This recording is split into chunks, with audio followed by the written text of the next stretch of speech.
What happened to F1's golden generation? When Charles Leclerc, George Russell and Lando Norris entered Formula One in 2018 and 2019, they were widely regarded as the leaders of a new golden generation.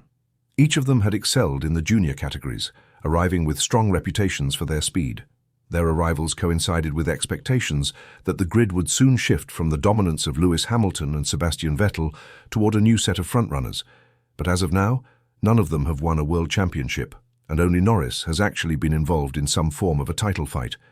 Their individual circumstances highlight the difficulties of converting raw talent into titles in Formula One, where machinery cycles, team politics and timing often matter as much as driver ability. Charles Leclerc joined Ferrari in 2019 and immediately established himself as a leading figure within the team. His debut season included 7 pole positions and 2 race wins, and he comfortably outperformed 4-time world champion Sebastian Vettel. Ferrari moved quickly to secure him with a long-term contract, signaling their belief that he would be the cornerstone of their future success. Since then, however, Ferrari's performance trajectory has not provided Leclerc with a sustained title opportunity.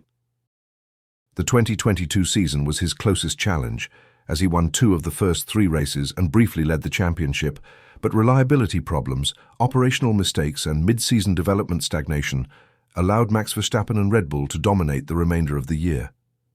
In the seasons that followed, Ferrari have remained inconsistent.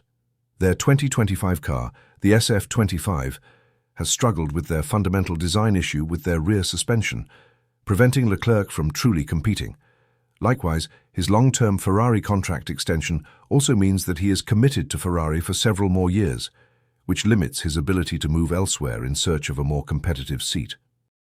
Historically, Ferrari has shown long cycles of underachievement, particularly in the 1980s and 1990s, when talented drivers such as Jan Alesi and Gerhard Berger remained loyal, but were never given title-contending machinery. Leclerc's situation, therefore, fits a familiar pattern: a driver with unquestioned ability, but dependent on whether Ferrari can break its current cycle of inconsistency. George Russell's career was closely aligned with Mercedes from the outset. He was a Mercedes junior driver, and after dominating Formula 2 in 2018, he joined Williams, where he spent 3 seasons before being promoted to the factory Mercedes team in 2022. His first season included a victory in Brazil and a points total higher than teammate Lewis Hamilton, albeit with obvious context as to why. But regardless, he still established his credentials as a potential future leader of the team, if given the opportunity. The challenge has been timing. Mercedes have struggled in the ground effect era introduced in 2022, with their cars often lacking the performance to consistently challenge Red Bull or McLaren. Russell has delivered strong performances recently, including podiums and several standout qualifying sessions, but he has not had access to a package capable of competing for championships. Complicating matters further, Mercedes have made no secret of their interest in signing Max Verstappen should he leave Red Bull. While Russell remains under contract until the end of this season, his long-term position is less secure, particularly if Verstappen were to join for 2026 or 2027. This uncertainty contrasts with the stability Russell initially expected when he joined the team, having believed he was positioned to inherit Hamilton's role as team leader. The lack of a confirmed contract extension beyond 2025 highlights the precariousness of his situation. Unless Mercedes reaffirm their commitment to him, Russell's prospects of competing for a championship may hinge on factors outside of his control, including Verstappen's career decisions and Mercedes' competitiveness under the 2026 regulations. Lando Norris debuted with McLaren in 2019 and quickly became central to the team's rebuilding process after Sainz departed to Ferrari in 2021. McLaren invested heavily in infrastructure, including a new wind tunnel and simulator, and by 2023 and 2024, the team had returned to regular podium contention. The 2025 season has provided Norris with his first realistic chance of competing for a championship. In 2024, he for certain had the car underneath him to challenge, but repeated unforced mistakes from him, as well as a clear lack of mental robustness, saw him never truly stamp his authority down as a challenger to Verstappen. McLaren this year, however, have produced comfortably the fastest car on the grid, and Norris has been in the fight alongside his teammate Oscar Piastri. However, at the Dutch Grand Prix, Norris suffered a major setback when a chassis failure caused terminal engine damage, forcing his retirement. The result left him 34 points behind Piastri with 9 races remaining. Mathematically, Norris remains in contention, but the points gap at this stage of the season is significant. Piastri's consistency has compounded the challenge, as the Australian has converted opportunities with minimal errors. For Norris, the 2025 campaign may represent his best opportunity yet, particularly given the uncertainty surrounding how competitive McLaren will remain under the incoming 2026 regulations. In Formula One history, drivers such as Ronnie Peterson and Carlos Reutemann demonstrate how even elite drivers can be denied titles due to timing, internal competition, or team politics. Norris, to some, faces a similar dynamic, as his strongest machinery to date has coincided with a teammate capable of matching him on both pace and race execution. The circumstances of Leclerc, Russell and Norris highlight broader structural realities of Formula One.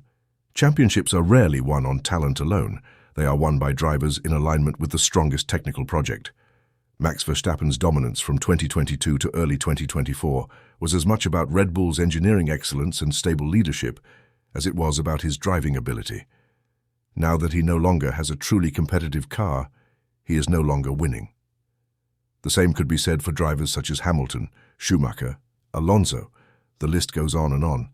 As we know, F1 is a sport heavily dependent on the car. If you don't have the car, you simply can't win, no matter how fast you are as a driver. The quote-unquote golden generation have each faced limitations: Ferrari's inconsistency, Mercedes' underperformance, and McLaren's internal rivalry.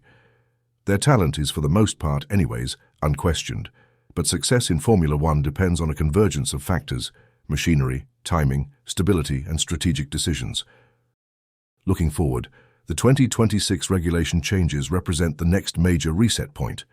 Teams will need to essentially balance a 50-50 split between internal combustion and electric power, adapt to active aerodynamics, and potentially redesign their entire aerodynamic philosophy. This reset could provide opportunities for one of the golden generation to finally break through, but it also carries risks, as it may shuffle the competitive order entirely. As of now, Charles Leclerc, George Russell, and Lando Norris remain without a world championship. Leclerc is tied to a Ferrari project that has yet to demonstrate sustained competitiveness. It also seems that he fundamentally just doesn't want to leave. Russell faces an uncertain future at Mercedes, with the possibility of Verstappen joining the team. Norris, in what is currently his most competitive season, has fallen behind his teammate in the standings following a costly retirement at Zandvoort, and in general, Piastri has been the stronger of the two. If Piastri goes on to win the 2025 championship, it would establish him as McLaren's clear focal point for the future. In that scenario, Norris may find himself permanently positioned as the team's second option, even if only subconsciously, limiting his ability to compete for a title, even if McLaren remain competitive under the 2026 regulations. At Mercedes, Russell's position is increasingly dependent on whether the team succeeds in luring Verstappen away from Red Bull. If Verstappen joins, either in 2026 or 2027, Russell may find himself displaced entirely, and given Mercedes' long-term ambitions, the likelihood of Verstappen leading their next regulatory cycle places Russell's championship prospects under considerable threat. For Leclerc, the challenge is different. His continued loyalty to Ferrari, reinforced by his long-term contract, leaves him dependent on the team to finally deliver a consistently competitive car. Ferrari's recent history, however, shows repeated cycles of underachievement, strategic errors, and technical setbacks. If this trend continues, Leclerc may spend the majority of his prime years chasing results that fall short of the championship level. Also, as just mentioned earlier, it also seems that Leclerc just doesn't ever want to even consider the possibility of driving for another team, and he has on many occasions said that driving for Ferrari means more, so for Leclerc it's either win with Ferrari or win nothing at all. Taken together, these scenarios demonstrate a plausible outcome, in which none of the so-called golden generation convert their talent into a title. With Piastri potentially securing McLaren as his team, Verstappen possibly leading Mercedes, and Leclerc tied to Ferrari's uncertain project, the structural barriers facing Norris, Russell, and Leclerc are significant. Their situations illustrate the central challenge of Formula One. Individual talent is a necessary condition for success, but it is not sufficient on its own. Championships are determined as much by timing, team stability, and technical direction as by driving ability. Whether this golden generation eventually delivers on its early promise will depend less on their individual skills and more on whether circumstances align in their favor.